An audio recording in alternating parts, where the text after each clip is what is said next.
Olá, amados irmãos e irmãs que nos acompanham nas redes sociais da comunidade Anauim. Desde já peço que você curta, compartilhe o link dessa transmissão, se inscreva no canal do YouTube da comunidade, não deixe de curtir, compartilhar também, para que esse conteúdo chegue a mais pessoas. Nós estamos já quase 50 inscritos no canal da comunidade, vamos alcançar logo essa meta, de 50 inscritos, para que a gente vá chegando a mais pessoas, porque mais pessoas chegue esse conteúdo, para que seja despertado nelas o desejo pelo estudo da palavra de Deus. Não deixe de curtir e compartilhar. Vamos, pegue sua Bíblia aí, sua caneta, sua agenda, para que você anote os passos que mais lhe chamaram a atenção. E se você também, não deixe de sempre estar grifando a sua Bíblia, para marcar aquelas partes que mais lhe chamaram a atenção, para que você tenha mais facilidade de achar em outra oportunidade. Vamos iniciar o estudo bíblico clamando a ação do Espírito Santo. Pelo sinal da Santa Cruz, livrai-nos Deus, nosso Senhor, dos nossos inimigos, em nome do Pai, do Filho e do Espírito Santo. Amém. Vinde, Espírito Santo, enchei os corações de vossos fiéis e acendei neles o fogo do vosso amor. Enviai, Senhor, o vosso Espírito, e tudo será criado, e renovareis a face da terra. Oremos, ó Deus, que instruís os corações de vossos fiéis com a luz do teu Espírito Santo. Fazei que apreciemos corretamente todas as coisas, segundo o mesmo Espírito. E gozemos sempre de suas consolações, por Cristo Senhor nosso. Amém. Senhor, aumentai em nós a fé, e fazei brilhar em nossos corações a luz do teu Espírito Santo. Amém. Vem, Espírito Santo de Deus, pela intercessão de Nossa Senhora, iluminai a nossa mente, dai-nos sabedoria, discernimento, dai-nos a graça de pôr em prática a palavra de Deus, e que essa palavra possa gerar frutos em nós. Amém. Amém? Capítulo 9 do Evangelho de São Marcos. E dizia ainda: em verdade vos digo, que estão aqui presentes alguns que não provarão a morte, até que venha o reino de Deus, chegando com poder. Essa primeira parte aqui não é que eles vão viver até a segunda vinda de Cristo, mas alguns daqueles que estavam lá com Jesus iriam estar vivos até ver realmente o cristianismo se espalhar, a igreja surgir com toda força e se espalhando por todo o mundo. A transfiguração, versículo 2. 6 dias depois, Jesus tomou consigo Pedro, Tiago e João e os levou sozinho para um lugar retirado, sobre uma alta montanha. Ali foi transfigurado diante deles. Suas vestes tornaram-se resplandecentes, extremamente brancas, de alvura tal como nenhum lavandeiro na terra poderia alvejar. E lhes apareceram Elias com Moisés, conversando com Jesus. Então Pedro, tomando a palavra, diz a Jesus: Rabi, é bom estarmos aqui. Façamos, pois, 3 tendas, uma para ti, outra para Moisés e outra para Elias. Pois não sabiam o que dizer, porque estavam atemorizados. E uma nuvem desceu, cobrindo-o com sua sombra, e da nuvem saiu uma voz: Este é meu filho amado, ouvi-o. E de repente, olhando ao redor, não viram mais ninguém. Jesus estava sozinho com eles. Aqui se encerra a primeira parte do Evangelho de São Marcos. O Evangelho de São Marcos é feito em 2 partes, ele é dividido em 2 partes. E a primeira parte há sempre a pergunta: quem é Jesus? Até que na profissão de Pedro, Pedro diz: tu és o Cristo de Deus. Aí encerra essa primeira parte aqui na transfiguração. Quando meio que para confirmar a afirmação de Pedro. Pedro dizia que Jesus era o Cristo, E aí a voz de Deus aparece aqui e eles escutam, Este é meu filho amado, ouvi. Aqui está a confirmação de quem Jesus verdadeiramente é. Essa alta montanha faz referência também ao Sinai, a montanha que Moisés subiu para ouvir Deus face a face, E quando Moisés ouvia a Deus, quando ele descia, o seu rosto estava brilhando, resplandecente. Que também faz uma referência, do mesmo modo que a referência de Jesus, quando foi batizado faz referência também a Moisés. Aqui também essa voz, ouvi, é a mesma voz que apareceu para os judeus lá no Antigo Testamento, no Êxodo, quando Deus mandava o povo ouvir Moisés. Do mesmo modo, essa nuvem que desceu, lá também desceu sobre o Sinai, e a nuvem representava a glória de Deus, né? Essa nuvem que os envolveu foi a glória de Deus que os envolveu. Questão sobre Elias, versículo 9. Ao descer da montanha, ordenou-lhes que a ninguém contassem o que tinham visto, até quando o Filho do Homem tivesse ressuscitado dos mortos. Eles observaram a recomendação, perguntando-se o que significaria ressuscitar dos mortos. E perguntaram-lhe, por que motivo os escribas dizem que é preciso Elias venha primeiro? Ele respondeu, Elias certamente virá primeiro para restaurar tudo. Mas, como está escrito a respeito do Filho do Homem, que deverá sofrer muito e ser desprezado. Eu, porém, vos digo, Elias já veio, e fizeram com ele tudo o que quiseram, como dele está escrito. Esse Elias que deveria vir é o João Batista, né? São João Batista. Ele é aquele que veio com a força de Elias, com as profecias de Elias e a exortação de Elias. Não que Elias vinha reencarnar, né? Como algumas pessoas do Espiritismo afirmam que aqui Jesus está falando de reencarnação. Não, Jesus não está falando de reencarnação. O que Jesus está falando aqui é que iria aparecer um profeta com as mesmas características, o mesmo espírito de Elias, né? O espírito que vem de Deus. Elias era aquele que pregava, aquele que falava das coisas de Deus para o povo, aquele povo que estava imerso à idolatria, imerso a tudo o que Deus abominava. Do mesmo modo estava o povo judaico na época de Jesus, já tão acostumado com o Império Romano, que já não tinha mais aquela vontade, aquele zelo pela lei.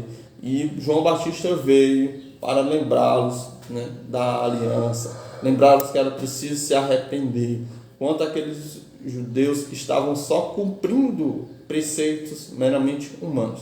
E João vinha falar da necessidade da conversão, do arrependimento, né? Por isso que João é tido como esse Elias, esse novo Elias. O epilético endemoniado, versículo 14. Chegando junto aos outros discípulos, viram uma grande multidão em torno deles e os escribas discutindo com eles. E logo toda a multidão o viu. Ficou admirada e correu para saudá-lo. Ele perguntou, que discutíeis com eles? Alguém da multidão respondeu, mestre, eu te trouxe meu filho, que tem um espírito mudo.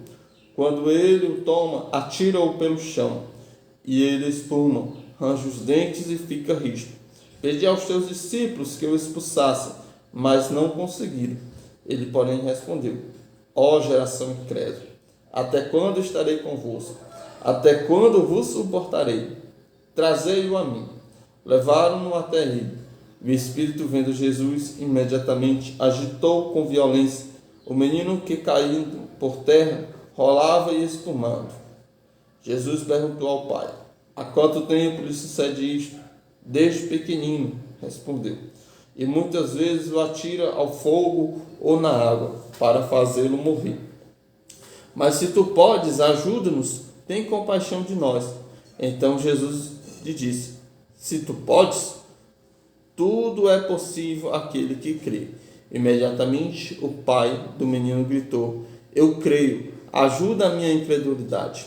Vendo Jesus que a multidão afluía, conjurou severamente o espírito impuro, dizendo-lhe, espírito mudo e surdo, eu te ordeno, deixa-o, e nunca mais entre nele. E gritando, agitando violentamente, saiu. E o menino ficou como se estivesse morto, de modo que muitos diziam, ele morrerá. Jesus, porém, tomando-o pela mão, ergueu, e ele se levantou. Ao entrar em casa, perguntaram-lhe os seus discípulos, a sós, por que não podemos expulsá-lo? Ele respondeu, essa espécie não pode sair, a não ser com oração. Nos outros evangelhos, no Evangelho de São Marcos, vai dizer oração e jejum. Jesus chega lá, retornando da montanha da transfiguração, ele vê uma grande multidão lá discutindo com os seus discípulos.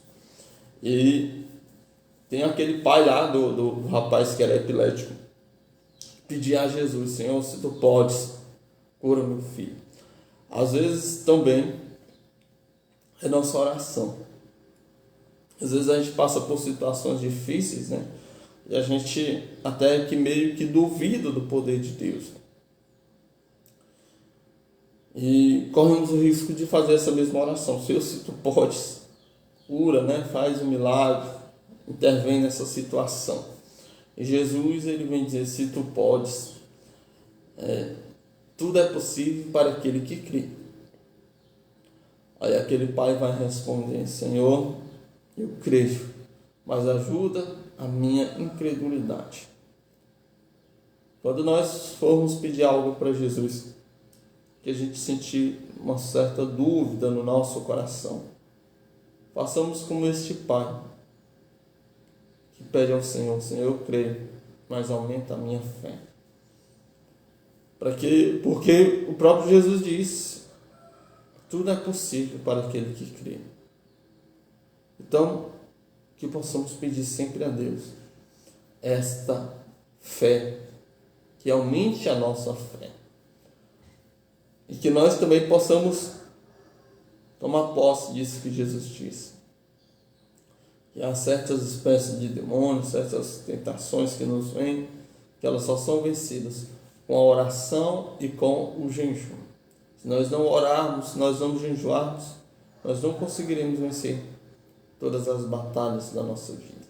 Porque a oração e o jejum é que nos sustenta. Segundo anúncio da paixão, versículo 30.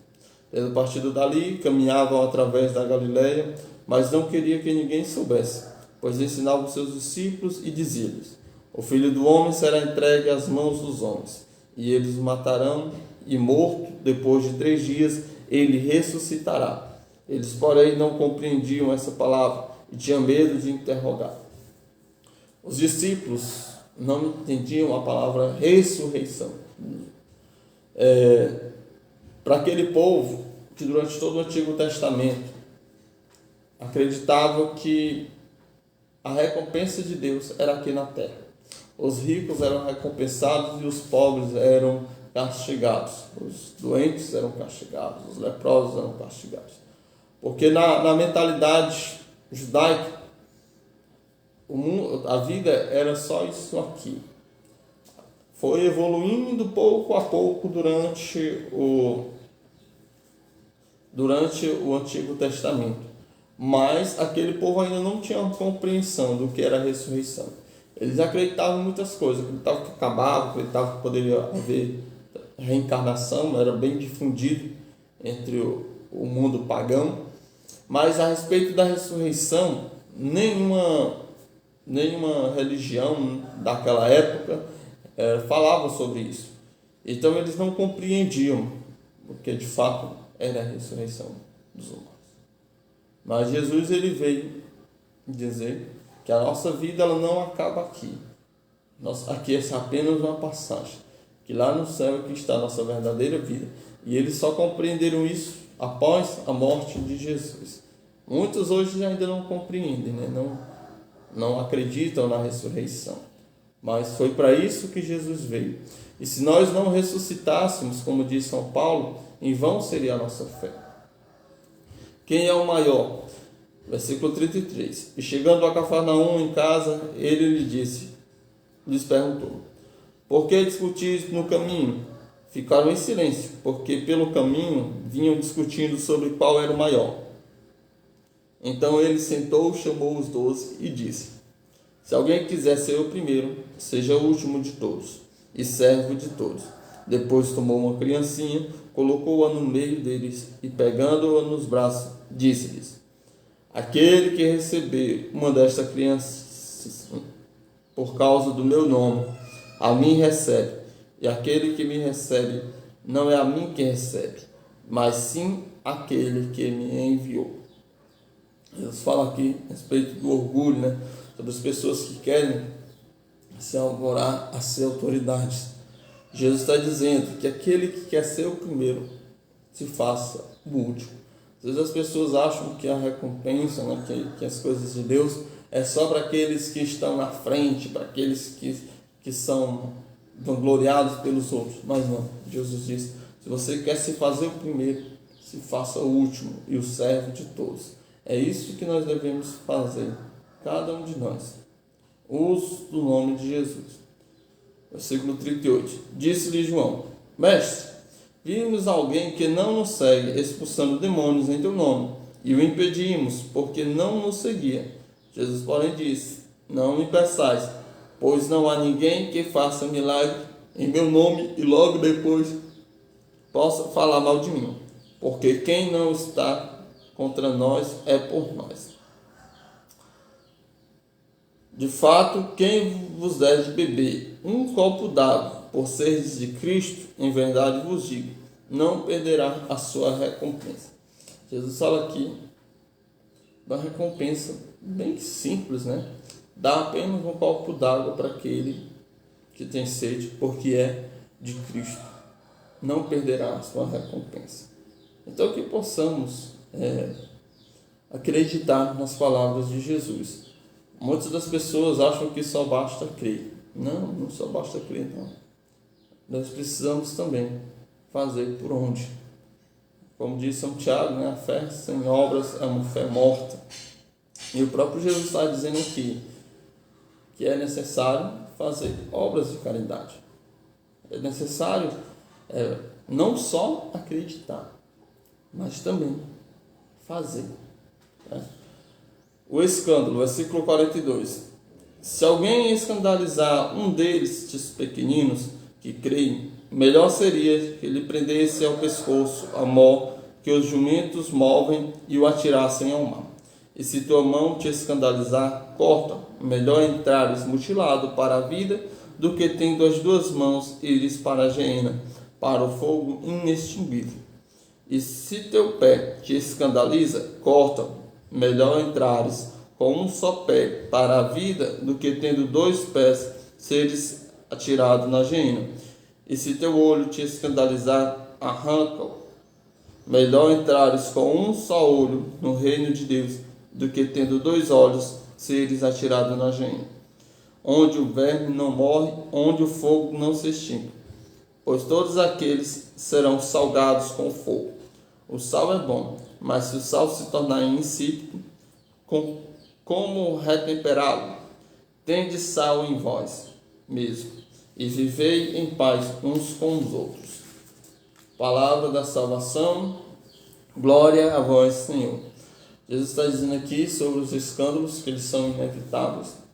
A gente sabe que há muito escândalo, né, na igreja, em todas as partes. Mas Jesus disse que aqueles que causam escândalo, é melhor que amarrasse uma pedra no pescoço e se jogasse no fundo do mar, do que causar escândalo. Os escândalos, em outra passagem, lá em Mateus, vai dizer que é inevitável. Certo? Mas ai daquele por quem vêm os escândalos. Meus irmãos, que nós não sejamos causa de escândalos para os outros. Que nós possamos caminhar sempre retamente nos caminhos do Senhor. Porque o Senhor diz, né? Se nós formos causa de escândalo, é melhor tirar a gente da igreja, né? Retirarmos, isolar, do que toda a igreja ser perdida por conta de quem causa escândalo. Certo? Esses membros aqui, arrancado o pé, a mão, o olho, não são de fato os nossos membros. Né? Há sempre a possibilidade do arrependimento e da conversão. É isso que nós acreditamos. Se fosse assim, porque como sabemos, todos nós temos pecados, todos nós somos levados a pecar várias vezes. Diz que o justo peca 7 vezes por dia. Imagine nós que somos injustos, né? Imaginou se a gente fosse arrancar tudo aquilo que nos faz pecar, seria só um cotoco, talvez. Mas Jesus está falando aqui da sua igreja. Aqueles membros que levam a igreja a pecar, que causam escândalos na igreja, é melhor cortar do que toda a igreja ser lançada, né? Isso não vai acontecer toda a igreja ser lançada no inferno, mas Jesus pede que nós, de fato, tiremos do nosso meio aquilo que nos causa escândalos. Amém? Não deixe de curtir, compartilhar o link dessa transmissão. Se inscreva também no canal do YouTube da comunidade, né? Nós estamos quase 50 inscritos. Se inscreva lá, vou deixar mais tarde, vou deixar o link fixado aqui na página da comunidade, para que as pessoas que ainda não se inscreveram se inscrevam, né? Vamos chegar logo aos 50 inscritos e vamos procurar metas mais altas, né? Que Deus nos abençoe e nos guarde, em nome do Pai, do Filho e do Espírito Santo. Amém.